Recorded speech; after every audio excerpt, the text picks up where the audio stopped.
Kita pertama kali datang kan kita video tuh, video. Video. Kenapa itu? Terus Kak, dia kabur Kak dari lantai 5 dia loncat Kak.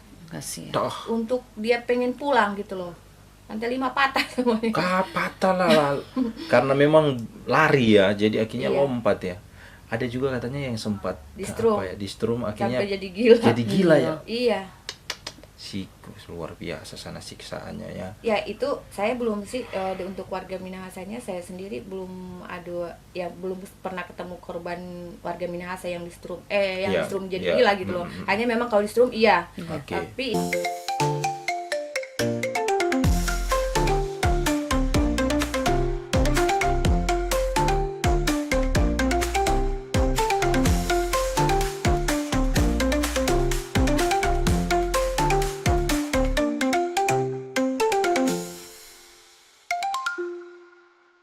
Selamat pagi Tribuners, kembali lagi dengan kami di dalam program Tribun Podcast. Seperti biasa Tribuners, hari ini kami di dalam acara Tribun Podcast menghadirkan narasumber-narasumber tentunya memberikan edukasi dan informasi kepada Tribuners dimanapun Tribuners berada. Dan hari ini spesial saya mengundang dua narasumber yang ada di depan saya. Ini mungkin Tribuners sudah ikuti terkait dengan berita-berita kejadian di Kamboja. Dan hari ini saya menghadirkan dua narasumber ini yang betul-betul mampu untuk menjawab setiap rasa penasaran dari Tribuners, karena memang Tribuners sudah ikuti. Dari kemarin sampai hari ini ada berita-berita terkait dengan 17 warga Sulut yang terjebak di Kamboja dan sampai saat ini belum bisa kembali ke Indonesia. Dan langsung saja untuk mempersingkat waktu, saya memperkenalkan ada dua narasumber mungkin supaya lebih mungkin karena Tribuners sudah lihat mukanya bertebaran di berita-berita. Nah, saya sudah hadirkan dua narasumber ini, mungkin langsung saja perkenalkan namanya, namanya siapa dan juga saat ini tinggal di mana. Oke, silakan. Oke, saya dengan Kristi Marisa. Saya salah satu anggota relawan kemanusiaan Kamboja. Saya tinggal di Kota Tomohon. Oke, silakan. Saya Lydia Tirayo selaku kakaknya almarhum Marco yang meninggal di Kamboja. Jadi yang lebih akrab panggil Kak Lydia dengan Kak Ella. Biasa dorang kenal Kak Ella. Kak Ella. Oke, Kak Ella. Oke. Oke, jadi Kak Lydia dengan Kak Ella ini yang beberapa waktu lalu ya menjemput almarhum Marco, ya adik dari Kak Lydia ya, ke Kamboja karena meninggal di Kamboja waktu itu karena bekerja di sana, akhirnya satu dan lain hal meninggal dan mengurus kepulangan almarhum. Nah, menariknya Tribuners, kalau Tribuners ikuti, ketika menjemput almarhum Marco ternyata di sana didapati bahwa banyak sekali warga Sulut yang terjebak di Kamboja di saat masih sampai saat ini masih berada di Kamboja, dan ini tentunya harus kita sampaikan kepada pihak pemerintah. Tapi sebelum itu kita akan tanya-tanya dulu sedikit terkait dengan situasi dan kondisi di sana, karena memang Kak Lydia dengan Kak Ella ini yang langsung melihat kondisi warga Sulut di sana. Ternyata bukan hanya 17 orang tetapi ada ratusan bahkan ribuan yang terjebak di sana warga negara Indonesia. Mungkin dari Kak Lydia dulu ya. Kak Lydia ini masyarakat juga ikuti terkait dengan berita-berita almarhum Marco, di mana almarhum Marco ini meninggal di sana, dan puji Tuhan akhirnya jenazahnya bisa dipulangkan ke tanah air, secara khusus di Sulawesi Utara, dan juga sudah dimakamkan. Kali dia mungkin ceritakan dulu Kak, ini gimana kalau di sana kan sampai sekarang dari pihak keluarga dapati bahwa penyebab dari meninggalnya almarhum ini karena serangan jantung. Kita mau tanya, apakah dari almarhum ini punya riwayat ya penyakit jantung? Karena dari pihak keluarga sedikit mengatakan bahwa itu tidak. Ya, silakan. Tidak punya riwayat penyakit jantung adik saya. Sempat telepon tanggal 31 Desember, keadaan masih sehat-sehat. Tanggal 1 Januari sudah tidak ada kabar. Nanti ada kabar dari Kamboja, berita duka adik saya meninggal kena serangan jantung. Oke, ya. Jadi waktu ditelepon itu, Kak, waktu ditelepon itu siapa, pihak mana yang telepon di Kamboja waktu itu? Atas nama KBRI. KBRI yang menelpon bahwa telah meninggal. Oke, waktu itu almarhum ke Kamboja itu kapan? Aduh, kurang tahu dia kapan. Itu Sudah 1 tahun. 1 tahun ya, tapi 1 tahun di sana. Dan dapat kabar terakhir berapa? Tanggal berapa? Tanggal 2 sore. Tanggal 2 sore. Tanggal 2 sore itu dapat telepon bahwa Atas nama almarhum Marco Tirayo sudah meninggal di Kamboja. itu meninggalnya di mana posisi waktu itu? Di trotoar di jalan. Itu ada tidak dijelaskan kenapa sampai meninggal di trotoar di situ? Tidak dijelaskan, cuma kasih tahu bilang dia kena serangan jantung lalu meninggal. Oke, ya. Jadi akhirnya untuk mengurusi kepulangan almarhum sendiri itu seperti apa? Proses kepulangan Marco Itu berapa lama kira-kira? Prosesnya banyak ya keluarga. Saya mewakili Ya, keluarga aja ya. ya. Proses untuk keluarga untuk memulangkan jenazah ini banyak yang mereka ini terbentur dengan waktu juga. Ya, waktu ya. Ya kan, tapi mengingat kondisi almarhum semakin lama, kasihan kan kalau kita mau pulangkan itu gimana kondisinya Ya, itu. ya. Jadi kalau untuk proses ya keluarga sendiri pernah mengalami berbagai kekecewaan. iya Entah itu dari pemerintah ataupun dari beberapa pihak yang hanya sekedar menjanjikan aja gitu. Oke. Akhirnya pihak keluarga sempat apa ya, kayak semacam dilema, trauma untuk trauma. mendengar ada yang mau bantu gitu, padahal nggak jadi, Nggak jadi. di tengah jalan mundur gitu, atau cuma sekedar bilang oh iya kita mau bantu dengan begini-begini, tapi kenyataannya enggak. Keluarga kan butuh kepastian. Ya, Kepastian. betul. Karena ini jenazah loh, Iya, bukan betul. ini muka manusia hidup aja butuh kepastian, apalagi Kepastian jenazah, yang jenazah, ya kan? betul sekali. Jadi waktu itu kalau mau bilang proses keluarga itu memang prosesnya itu sangat Panjang ya, panjang ya.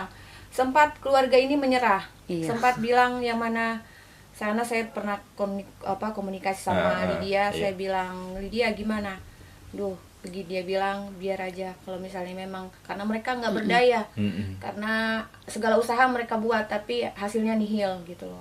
Jadi mereka bilang sudah kalau memang begini jalannya biar nanti dikremasi aja di sana. Saya bilang kalau jadi saya nggak mau nyerah. Itu saya nggak mau nyerah. Saya bilang nggak bisa kamu menyerah begitu. Ini adik loh. Ya. Orang lain aja kita bisa bantu, masa adik sendiri kita nggak bantu. Saya bilang sama dia, tapi gimana? Saya bilang kamu punya Tuhan. Ya. Jadi jangan mengandalkan kekuatan kamu berserah sama Tuhan gitu. Oke. Libatkan Tuhan dalam semua hal yang kamu Oke. lakukan. Puji Pasti Tuhan. Tuhan Semua berjalan kirim dengan orang baik. gitu yang Oke, tepat oke. gitu. Akhirnya dikirim ya orang ya. Waktu itu Iya. salah satu toko ya. Iya. Salah satu toko masyarakat ya, artinya toko di Sulut yang akhirnya membantu ya.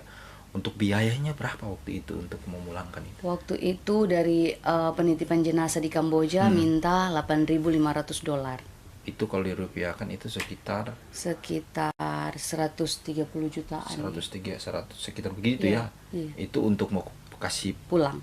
ke sini. Itu belum dengan tiket pesawat. Sudah. Oh, sudah, itu sudah Termasuk satu kali ya. Satu kali paket itu. Oh, oke. Akhirnya ini toko ini membantu ya. Dia bantu secara ikhlas lebih katanya ya. Iya, secara ikhlas. Oh, luar biasa sekali ya.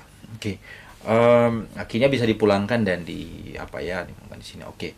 Nah, menariknya ya ketika menjemput almarhum ini bertemu ya katanya dengan 17 warga Sulut di sana. Iya. Mungkin Kak Ella mungkin ceritakan ini awal mula ketemu sampai bisa ketemu dengan 17 warga Sulut ini seperti apa, Kak?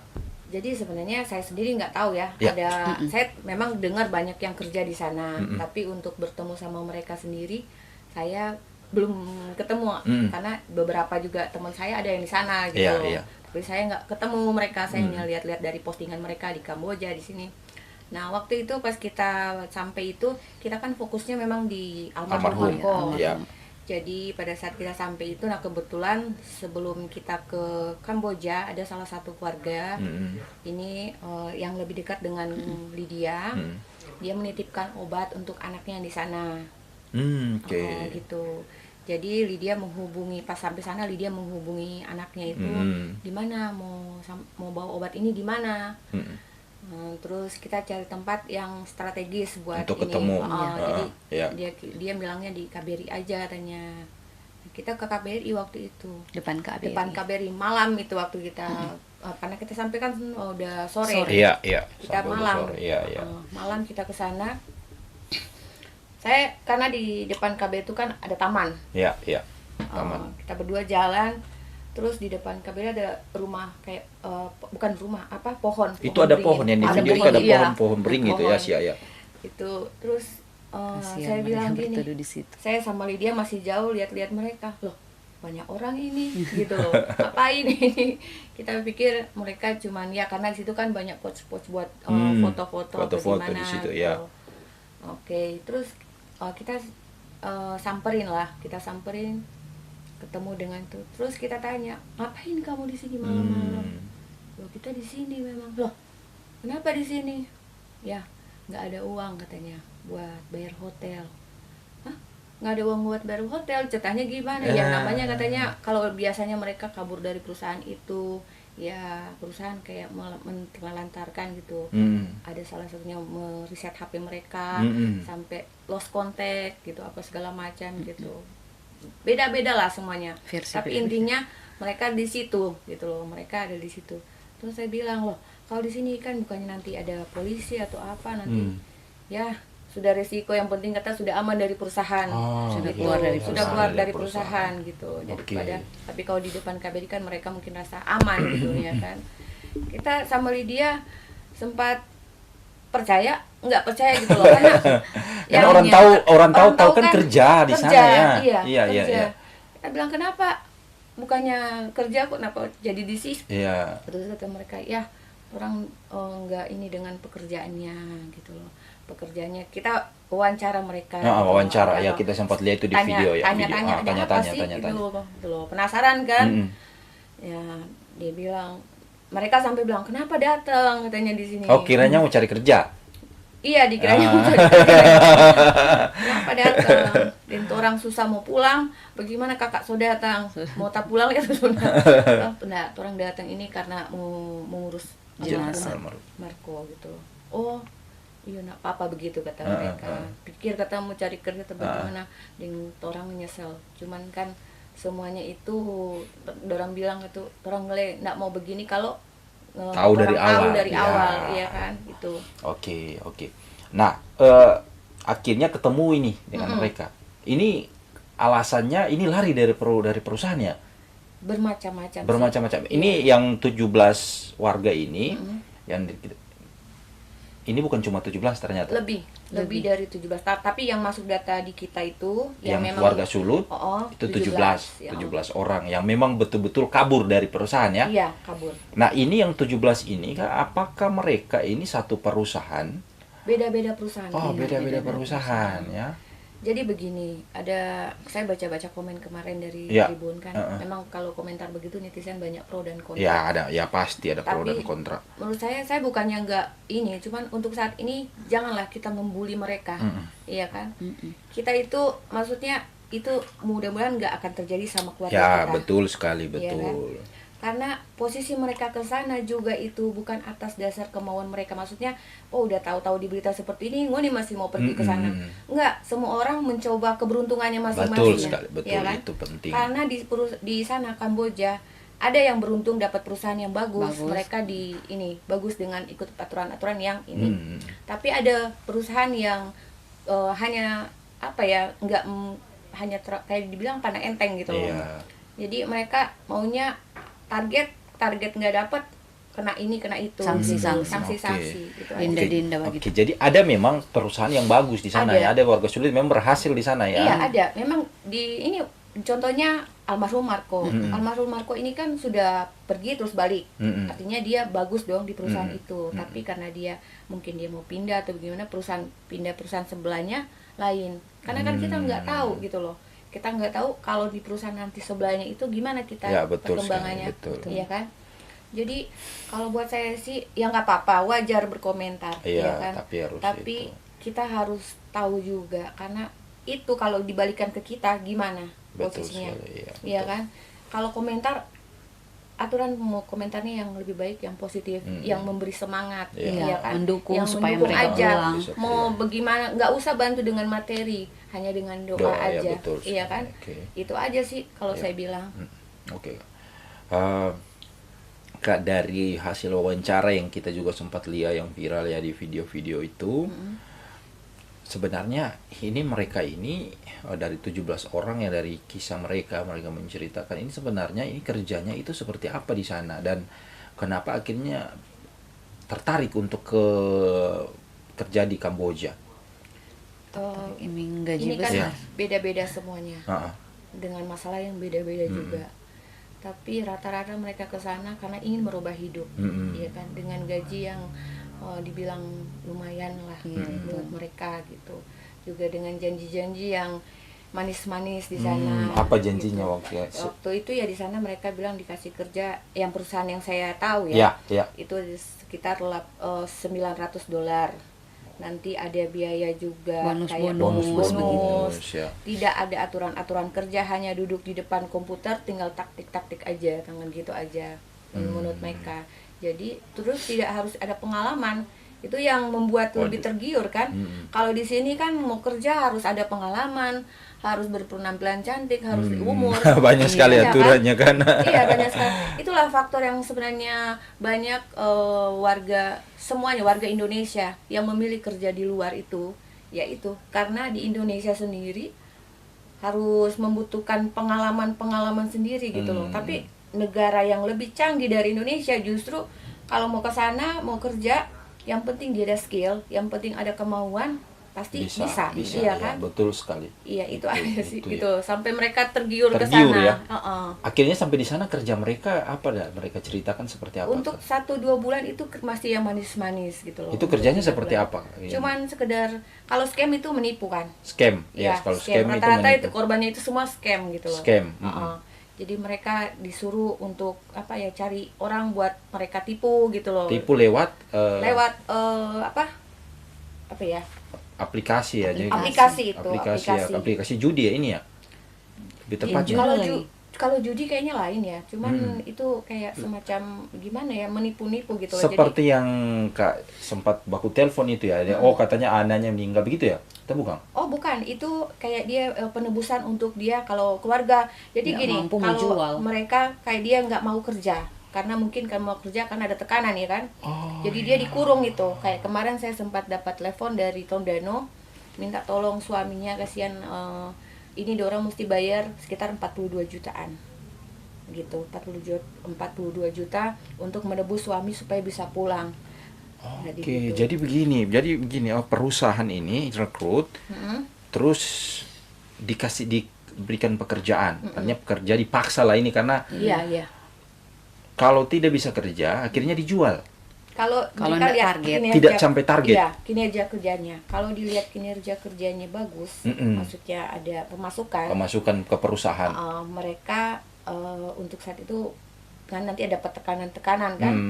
Kalau misalnya contoh Ibu Lydia nggak kuat tekanan, otomatis dia rasa nyerah. Nanti mereka bilang, nanti dia sendiri yang bilang, oh kita mau pulang aja gitu loh. Pulang aja. Ya. Tapi kalau dia mau udah bilang pulang, oke, kamu mau pulang, tapi kamu harus bayar kerugian denda.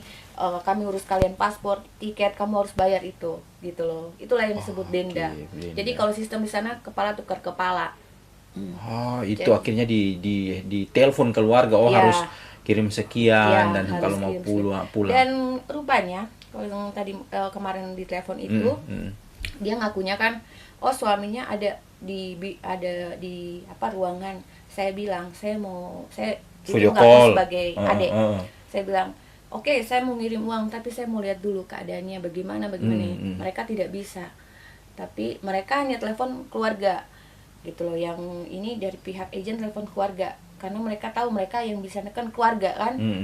Karena kan keluarga panik nih dengar ininya gitu loh. Sampai mereka bilang sama keluarga, kalau nggak ada uang ini suaminya ini mau dibunuh. Gitu. Gila. Itulah. Itu memang nyata gitu loh, bukan sekedar hoax gitu loh. Ada kan videonya yang ini Iya, kayak iya, ini iya, itu. iya. Saya berkomunikasi langsung dengan pihak perusahaan mereka. gitu. Tapi mereka secara tidak langsung nggak bilang membunuh, tapi sama keluarga mereka bilang membunuh. Sampai ada statement dia katanya korban siap mati gitu loh. Siap mati. Gila. Saya rasa nggak mungkin korban mau bilang seperti itu. Setelah itu akhirnya dia dijual kan ke perusahaan lain, ditebus sama perusahaan itu. Terus suaminya bilang sama istrinya, untung kamu nggak kirim, kalau kamu udah kirim nggak tahu jadi apa sama saya gitu, dia bilang. Sudah baku telepon? Akhirnya sudah baku telepon karena sudah dijual ke perusahaan lain kan gitu.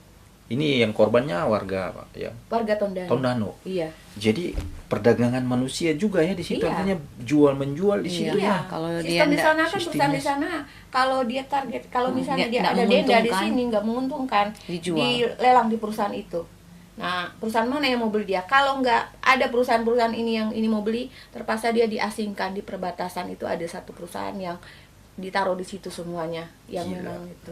Habis itu kalau itu misalnya di situ juga nggak menghasilkan, dikirimlah ke ada yang di Myanmar,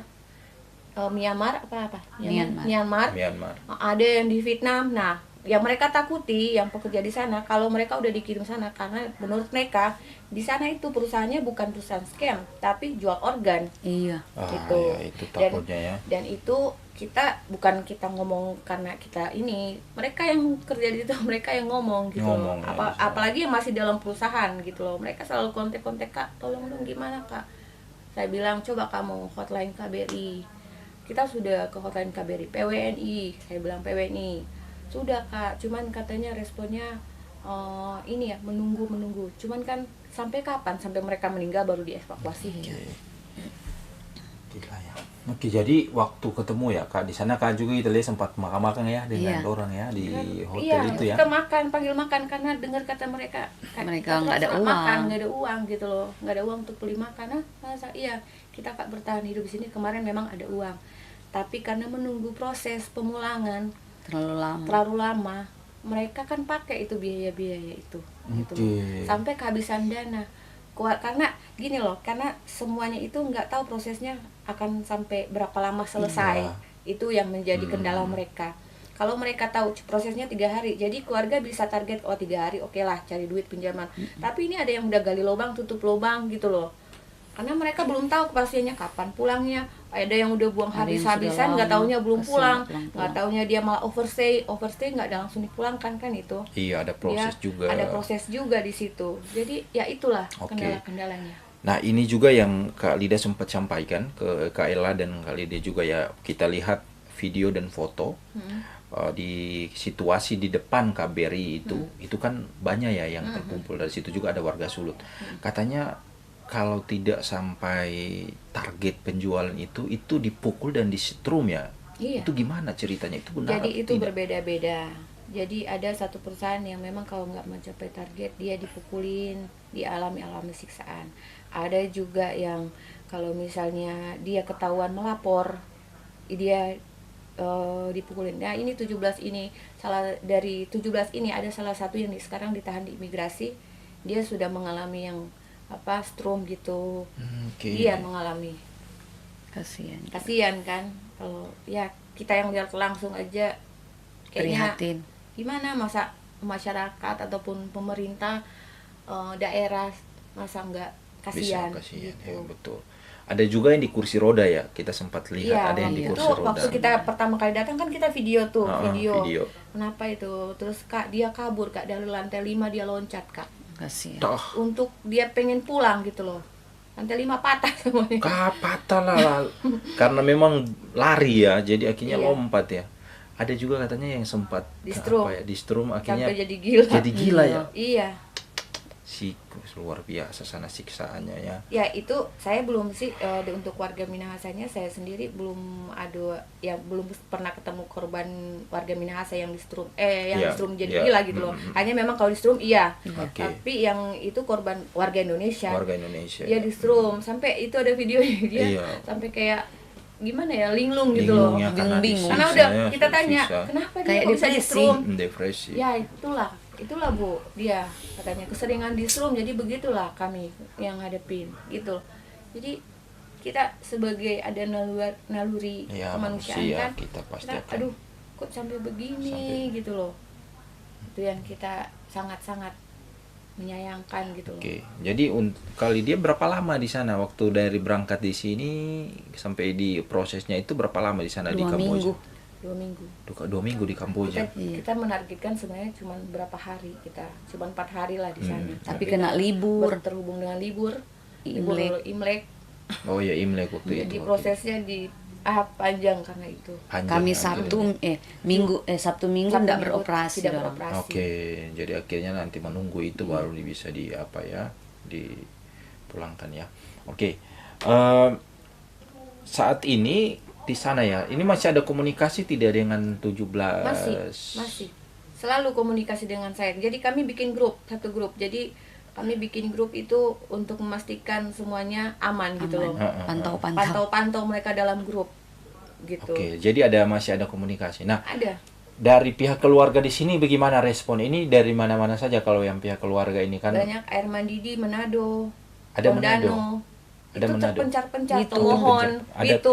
Jadi ini yang korban ini ada dari Manado, Tondano, Bitung, Bitung, Tomohon, Tomohon, Minut. Minut, iya. Yang paling banyak ini dari mana Yang paling banyak, kalau yang paling banyak kita nggak tahu dari mana, tapi yang jelas orang Tomohon, orang Manado juga banyak. Banyak juga ya. Oke, nah ini bagaimana kalau kali dia sendiri dan Kak Ella juga sendiri ketemu dengan pihak keluarga, apa yang mereka akan lakukan ya, dan harapan keluarga seperti apa? Ya, untuk harapan keluarga mereka cepat bisa dibantu untuk dipulangkan.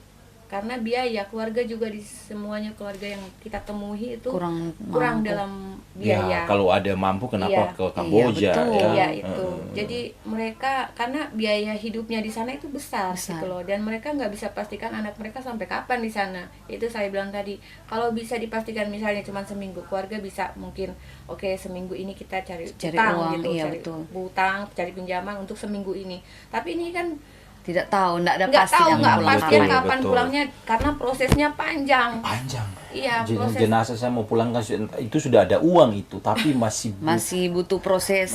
proses lagi gitu. Ya. Gila ya. Nah, katanya kita harus terbuka ini harus supaya masyarakat Sulut ini hati-hati. Katanya dari pihak perusahaan sendiri ini ada agen-agennya yang di lapangan yang diminta untuk merekrut ya. Iya. Itu gimana ceritanya? Yang dari pengakuan para korban Dari ini? pengakuan mereka bilang sih, kan saya tanya, kamu di sini karena siapa? Oh, ini karena ini, suruh aja. Jadi mereka kayak saya sudah pernah ke sana. Terus saya berhasil. Kamu mau pergi nggak? Gitu. Kamu mau pergi nggak? Ini berhasil betul-betul? Iya, berhasil betul-betul gitu loh. Tapi mungkin kalau menurut mereka dibuat ini kayak ada berhasil gitu loh, dibuat supaya tergiur kan? Tergiur. Jadi saya berhasil nih. Saya panggil dia, ayo lihat nih. Pasti kan dia lihat kenyataannya, saya berhasil. Iya Kan? Saya berhasil, ya udah pasti dia mau ikut. Iya kan? Nanti ya begitu sistemnya, begitu. Kita nggak menyalahkan juga orang yang ngajak karena kan mereka itu kemauan sendiri kan. Cuman inilah bisa juga jangan sampai takutnya gini, karena pernah kejadian baik perusahaan ini bayar ke orang ini ada bayar ke agen ini untuk ayo nggak balik ke Indonesia atau ke Sulawesi. Itulah saya bilang kepala tukar kepala kan. Jadi kalau kamu mau pulang, kamu harus cari orang buat gantiin kamu.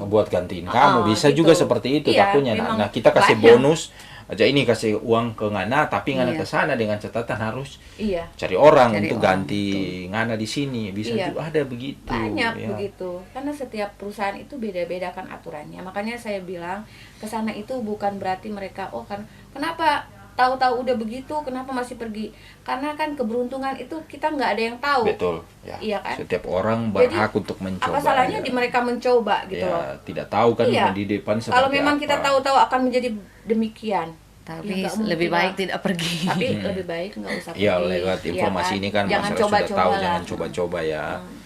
Oke. Akhirnya dari pengakuan itu mereka digaji tidak waktu di sana? Sudah tidak digaji. Malah penuh denda. Denda ya? Jadi mereka bayar hutang gitu. Gila ya. Itulah sistem kerja di sana ya. Orang perusahaan begitu sudah.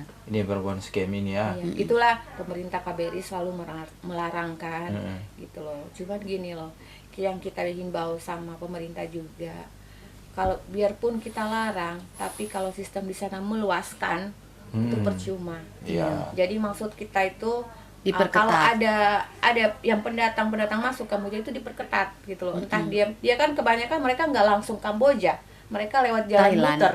Thailand dulu, iya. ya. Mereka lewat border gitu loh, lewat perbatasan yang jalan-jalan tikus lah kalau di Indo bilang, ya kan?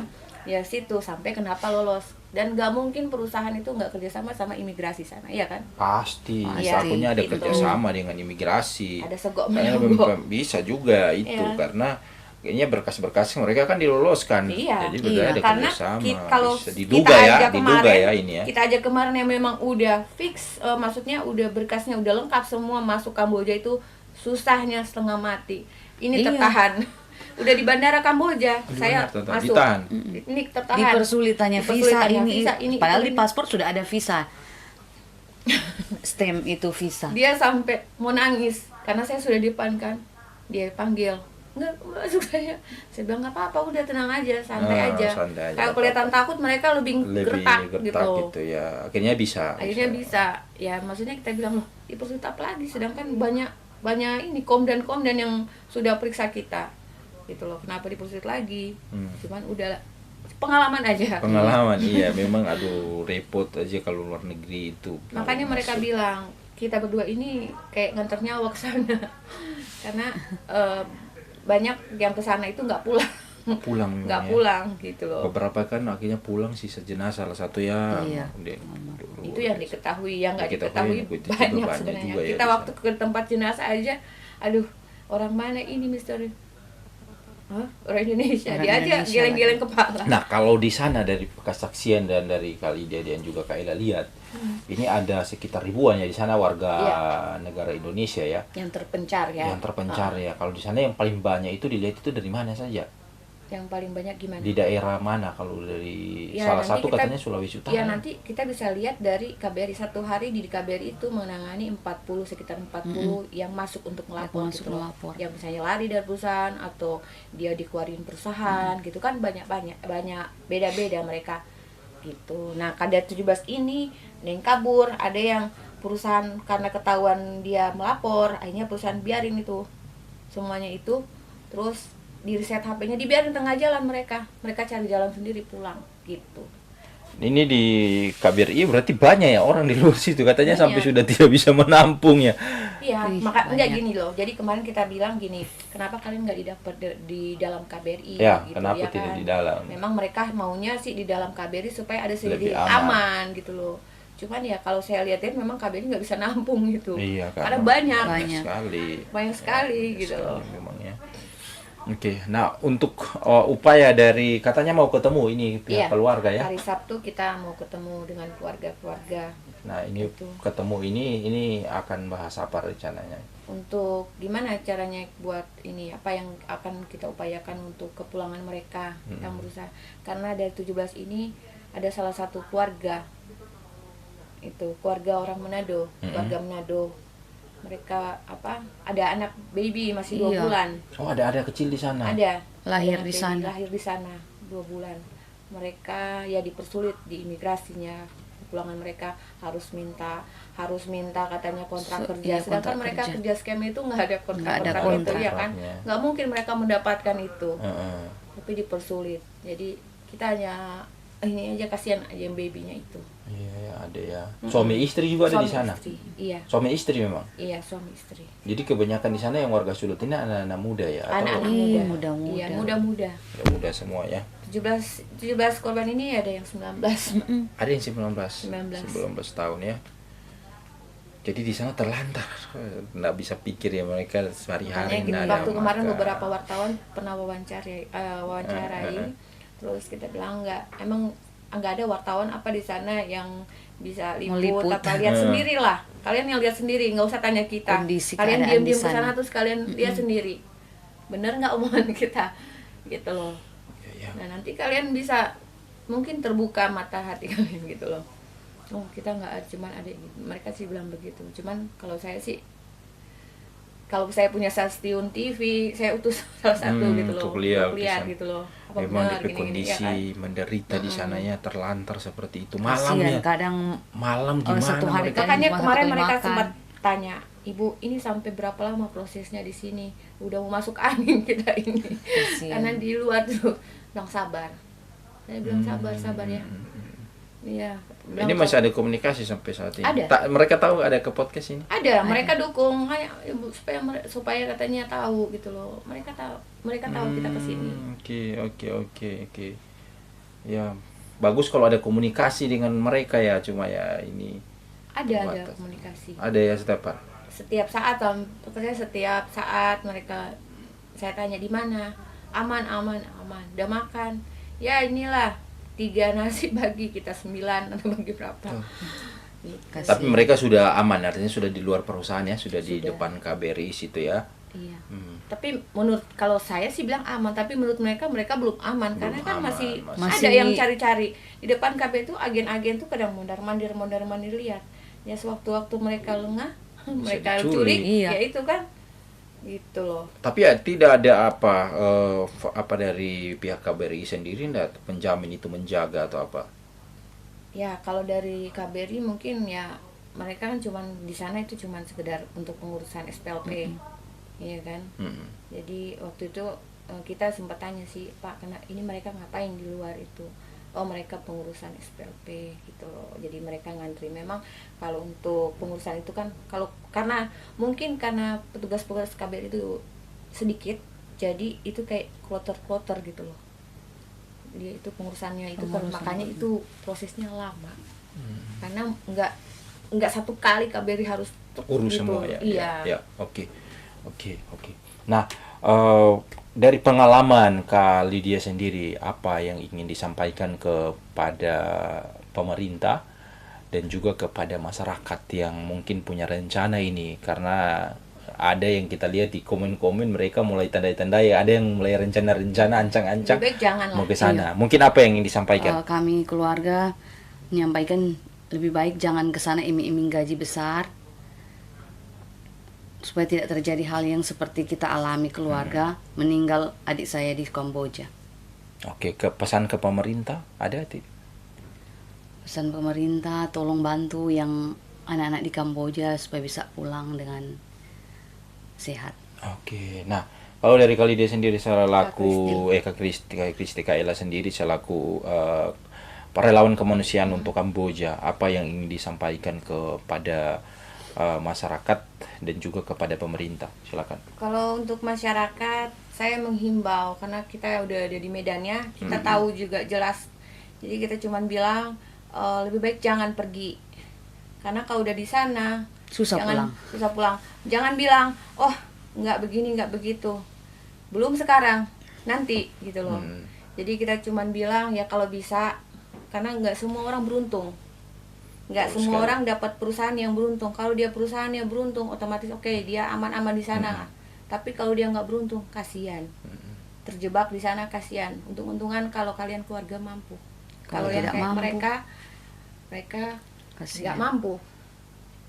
Oke. Gitu. Ya, betul sekali. Dan Tribuners, kita juga perlu untuk sampaikan ini. Beritanya viral di mana-mana dan banyak juga yang komen. Ini kita cuma sampaikan, mari ini tidak keinginan korban. Artinya berangkat ke sana mereka tujuan ke sana hanya satu, ingin membantu keluarga mereka di sini, Iya, betul. ingin meningkatkan taraf hidup, tidak pernah terfikir bahwa di sana ini seperti ini. Iya. Karena mereka berharap lihat contoh yang ada, pihak perusahaan memalsukan, bisa juga memalsukan, artinya membohongi mereka, yang berhasil begini-begini dengan gaji yang besar. Siapapun pasti itu kalau tidak tahu pasti akan berangkat, karena satu tujuan mereka seperti Bapak Ibu juga, seperti Bruners, ingin hidupnya berhasil, artinya ingin membantu perekonomian keluarga dan akhirnya berangkat. Dan akhirnya kita tidak pernah tahu risikonya seperti ini. Setiap pekerjaan tentunya ada risikonya. Jadi kita hanya minta tolong, menghimbau juga kepada Tribuners untuk mari kita membantu untuk mendoakan, jangan menghujat. Iya. Cukup saja jangan menghujat, kita cukup mendoakan, karena selaku apalagi warga Sulut, Dan ada saudara-saudara kita yang terjebak, mari kalau bisa membantu, kita membantu, minimal kita bisa mendoakan mereka agar dibantu pemerintah dan mereka bisa kembali ke Sulawesi Utara. Terima kasih untuk Kak Ella dan juga Kak Lydia yang sudah membagi Kita boleh pengalaman. tambahin satu buat pemerintah. Silakan kalau untuk masih ada pemerintah tambahan. daerah, khususnya daerah Sulawesi Utara ya. Silakan. Kita cuma mau bilang, jangan dibutuhkan masyarakat saat memilih suara. Ya. Iya. Ya, pemerintah harus lebih atensi dengan keadaan warga-warga Sulut yang ada di sana. Jangan pada saat untuk pemilihan suara pemerintah daerah Sulawesi Utara, entah dia dari daerah ataupun pusat, mau cari-cari suara, cari-cari masyarakat. Cari masyarakat. Pada saat udah jadi masyarakat ngeluh, udah sibuk ini itu karena saya tutup telinga. sendiri salah satu anggota ini, saya pernah telepon gitu loh untuk meminta anggota dewan. Ya, enggak perlu sebut Saya nama. iya nggak perlu. Saya pernah telepon, saya minta bantuan. Tapi katanya sibuk, katanya belum jadi ini, belum jadi itu. Nggak boleh. Karena orang manusia. Nggak minta-minta akan terjadi kehidupan orang sebelumnya. Karena 1 menit ke depan kita nggak tahu akan Apa jadi yang apa, terjadi, ya kan? Oke. Jadi sekali lagi kita minta tolong himbauan untuk pemerintah daerah maupun pemerintah provinsi, anggota yang dewan anggota kita dewan, yang mewakili masyarakat. tolong memang benar-benar dibantu, jangan cuma sekedar diproses, apalagi PW 2 MI ya. Tolong, karena tugas kalian sebenarnya itu. Ya, untuk Kami hanya sukarelawan yang ya, membantu. yang membantu itu aja sih. Oke, terima kasih ya. Terima kasih, ini juga pesan ke pemerintah sekali lagi, minta tolong untuk bantuannya. Iya. Karena pihak keluarga lagi berusaha, nanti tolong bisa dihubungi nanti pihak keluarga. Rencananya nanti akan kumpul ya di hari Sabtu rencananya. Jadi kami berharap minimal sebagai wakil rakyat yang sudah memilih, dan itu karena kalian duduk di situ adalah suara dari masyarakat. Suara dari masyarakat. Jadi tolong juga bisa membantu, minimal ada koordinasi atau bantuan lain yang bisa diberikan kepada keluarga. Terima kasih untuk sekali lagi untuk Kak Ella dan Kak Lydia. Semoga ini bisa menjadi edukasi bagi masyarakat Sulawesi Utara agar lebih hati-hati lagi ke depannya. Oke, Tribuners, mungkin itu bincang-bincang singkat kita. Terima kasih yang sudah menyaksikan. Kami juga meminta untuk di-share video ini agar banyak yang bisa melihat, agar tidak terjadi kepada keluarga kita, dan ini menjadi pelajaran berharga untuk kita ke depan. Selamat pagi semuanya.